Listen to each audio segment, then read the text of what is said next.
Dawn broke, as some of the students lazily murmured, while those who had been able to sleep with the sounds of zombies outside keeping them awake.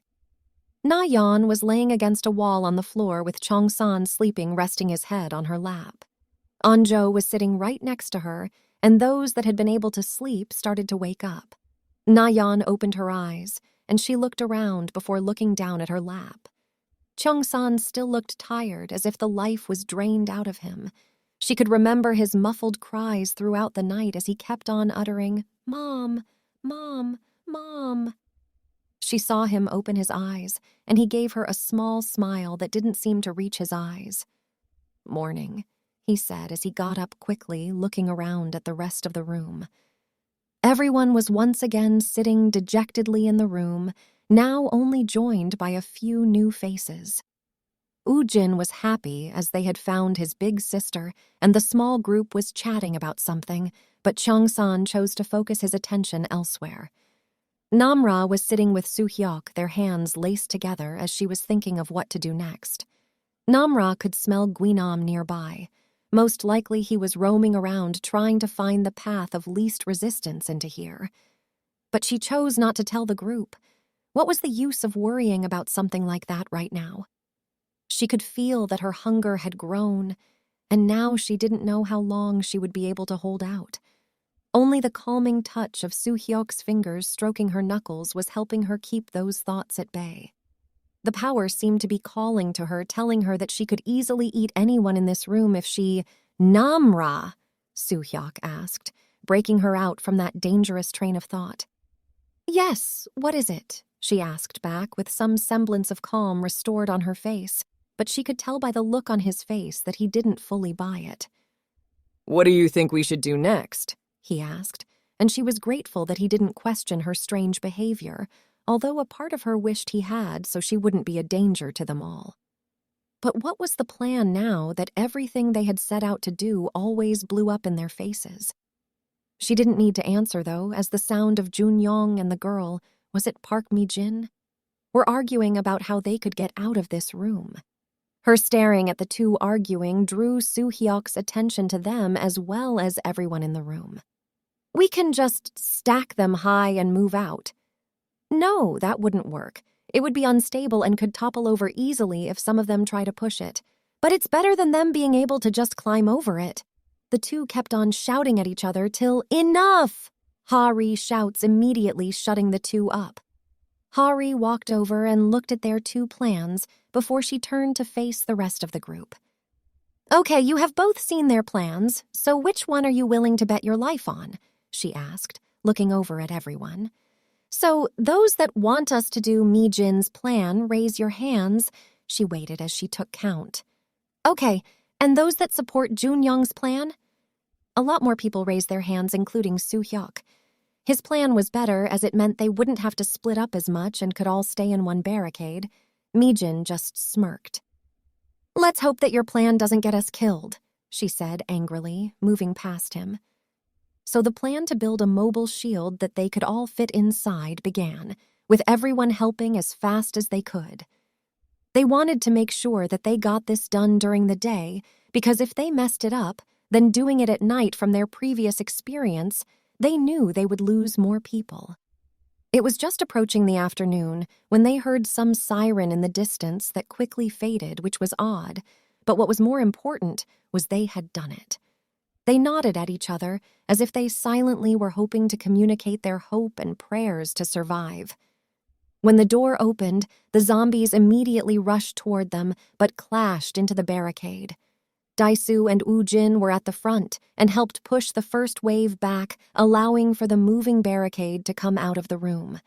They had immediately closed off the barricade and all started pushing with the others, fighting off any zombies that held the moving barricade too long and slowed them down. Namra was doing her best with her super strength to push the barrier along with the others, but she could see just how the zombies didn't even pay attention to her. But they looked past her and roared behind her at her friends as if she was one of them, as if she was playing human. They kept on pushing the barricade till too many zombies surrounded them, bringing them to a halt, no matter how much effort they put into pushing it. That's when something Mi-jin had brought up, started happening as some of the zombies started making attempts to climb the barricade. Some in the group broke off to try and fight the zombies that were climbing and push them back. "You see, I fucking told you!" Mi-jin screamed as she pushed back the zombies against the barricade. Jun-young knew that this had been his plan and he was going to take responsibility to make sure everyone made it out. So while everyone was defending each of their sides, he fought hard, doing his best to protect his fellow survivors who started making some progress as most of the zombies were trying to climb up and in.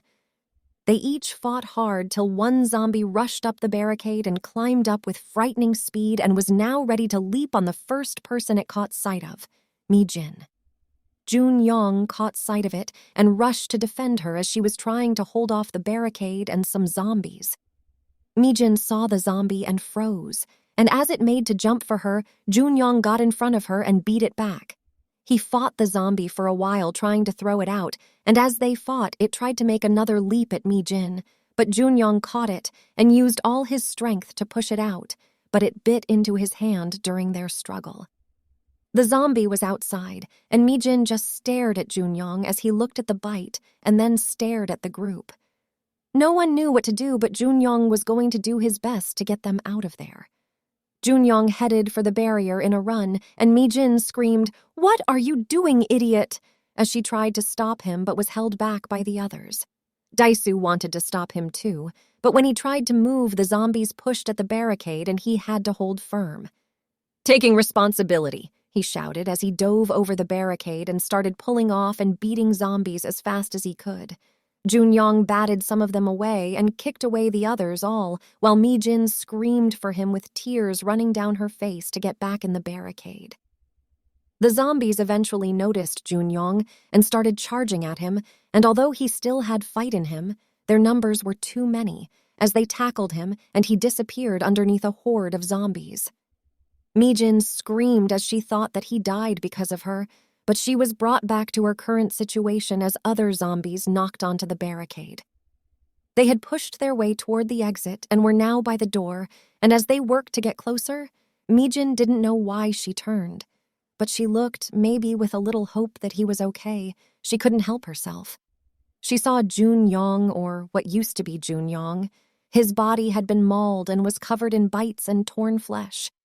She saw his body twitching, cracking, and twisting unnaturally as it stood up eerily before charging at the barricade. The zombies attacked, and Mi-jin just stepped back as far as she could. She didn't want to see him like this, didn't want to see anyone like this. Cheong-san stepped forward, intending to beat the zombie away, but when he looked at it, he couldn't. He just kept looking back at the others, not knowing what to do. This was their friend. He felt so conflicted as he pushed away the zombie, not really wanting to harm it. They got to the door and set up the barricade around it as Anjo went to try the door. "It's locked!" she shouted as she started slamming her shoulder against it. "What do you mean, it's locked?" Mi-jin shouted as she batted back some zombies. Anjo kept on banging her shoulder against the door repeatedly, again and again, till she stepped back her shoulder in so much pain as she held it, but she pushed on ready to go again, and as she charged, the door opened. With the light shining from behind him stood a man. No, her father. "Dad! Anjo!" She rushed forward, wrapping her arms around him as she cried. He had come for her. She didn't believe he would actually be able to come. She felt him wrap his arms around her before she remembered her friends. "Come, let's go!" Anjo's father shouted at them as they rushed out of the door. Anjo's dad quickly shut the door as the last of the group came outside. The zombies were banging against the door, and some were already starting to gather in the area, most likely drawn by the noise. "Let's go!" Anjo's dad said as he started running away from the school, and they gladly followed as the zombies started giving chase. Cheong-san grabbed Na-Yeon's hand as they started running up the hill. She almost tripped with the pace they were going, but he made sure to help her up. The group kept on running till they saw the tennis court. "Quick inside!" Anjo's dad said as they rushed into the tennis court, and he locked the door behind them. They ran to the other side, but to their horror, the door was locked with some zombies on the outside. They were trapped. "What do we do now?" Mi-jin asked as she pulled at her hair looking at their situation. The zombies they had left behind them started slamming against the door they had locked down, and they could only watch helplessly as the zombies broke through. Cheong-san, Soo-hyuk, and Mi-jin lured them to the tennis court nets as they started batting them away. But they were too many. Anjo's father saw this and glanced at his daughter. She looked scared and helpless as more zombies kept rushing into the court, and he knew what he had to do. Everyone was distracted, but Anjo turned to see her dad searching in his bag, and then he pulled out a flare. The light and sound of the flare drew the attention of the zombies. He threw the flare to the far corner of the tennis court. The zombies rushed toward it, crushing each other as they tried to reach out for it. "Go now!" Anjo's dad screamed at them as everyone immediately started running toward the door. Even the zombies on the outside had gone to the side where the flare had been dropped. But the flare was burning out quickly as some of the zombies started to look at them. Anjo's dad got in between the zombies and her as he started fighting some of them off. Anjo and the others rushed outside with her dad right behind them, but she was surprised as she heard the door shut behind her. She turned around and saw her dad holding the door shut as he tried to lock it. "Dad, what are you doing?" she screamed out as she rushed back to the door. He just stared at her before his eyes moved down to his hand, and she saw it. The bite. "Listen to me, Anjo. I need you to run now." "No!" she shouted as she tried pulling on the door. "I need you to make it okay," he said, looking at her in the eyes and then back at Cheong-san. "I need her to make it," he said, as if a plea because it was won. Cheong-san nodded at him as the rest of the group started to pull her back. The flare had run out, and the zombies were now catching on, including the ones outside the tennis court with them. Anjo's dad started blowing a loud whistle to draw them to him, and many did, but more chased after Anjo in the group, as Anjo cried out for her dad. The zombies behind them continued to give chase as they kept on running as fast as they could, trying not to look behind them. They saw more zombies in the distance that were going to corner them and were forced to run into an unfinished building. Everyone was struggling for breath but didn't slow down as they ran as fast as they could up the unfinished stairs. There was no way down. They looked around before Namra saw a platform outside the window close by, and before the zombies got up, they all rushed onto the outside platform outside the window. It was sketchy outside on the platform, but they saw that they had now ended up on some scaffolding. They moved away from the window as they heard the zombies reach the floor and room they were in before. Na-Yeon stood behind Cheong-san, her grip tight on his clothes. Their hands hadn't let go of each other since they had broken out of the tennis court. Everyone waited nervously to see if the zombies would rush out onto the platform, but nothing happened. They could hear them, but they weren't coming. "I think we can relax," Namra said as she sat down. It took a moment for everyone to take a few moments to calm down before each of them sat down. They were all still breathing heavily, but they were safe for now.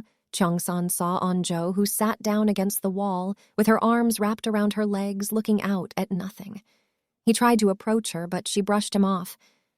"I just want to be alone for a moment," she said with no malice in her voice, just tiredness. He nodded in acceptance. He could guess she needed time to process, but even so, she was his childhood friend, so he sat down next to her, and not too long after Na-Yeon sat down next to him, he could guess by how she was acting that she still felt like she was intruding. He once again felt her slip her hand into his out of sight of anyone, and he gave her a small, reassuring squeeze before giving her a small glance. On the other side, Namra was struggling. Her hunger had grown even more as she had to use her super strength to help hold the barricade. "Namra," she heard, and looked to her side and saw the worried face of Soo-hyuk looking over her. He saw the shakiness in her hands and looked back at the others. No one else had noticed, so he grabbed her hands. "Hey, I need you to focus on me."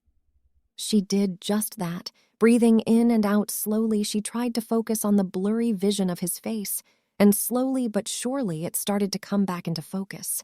They all sat down in silence. What else could they do? They were surrounded now without most of their gear. It was the rooftop all over again.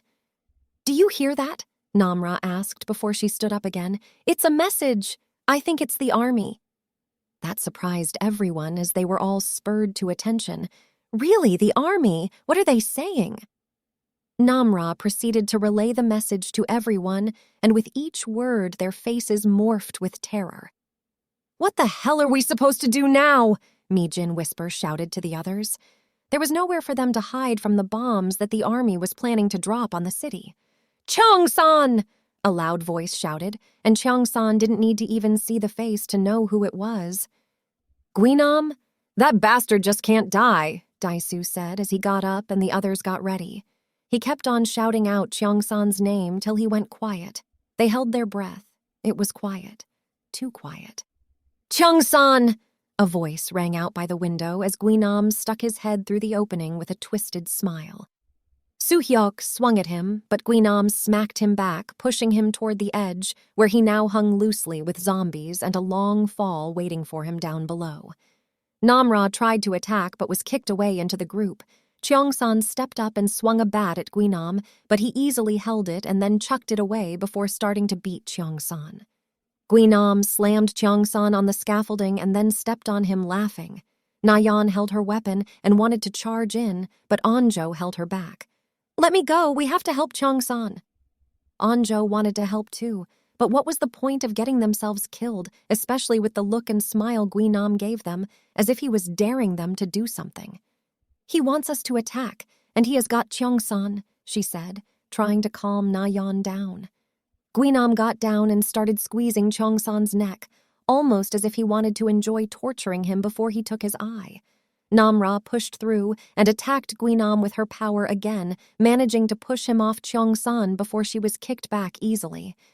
But the distraction had worked, as Cheong-san started fighting again with Guinam. The bully was mad as he grabbed Cheong-san's arm and bit down on his hand. Na-Yeon could hear herself scream as she saw Guinam land the bite and tried more to break away from the group and help him. Suddenly, Guinam let out a scream, and so did Namra. Cheong-san kicked him back as they fought again.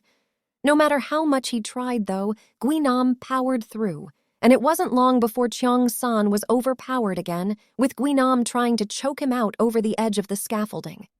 He screamed again, grabbing his ears, and Cheong-san took the opportunity to flip Guinam over him, throwing him far down to the ground below. He stood up, breathing heavily as he looked over the edge of the scaffolding. He knew that Guinam was probably still alive, if he survived being thrown from the roof.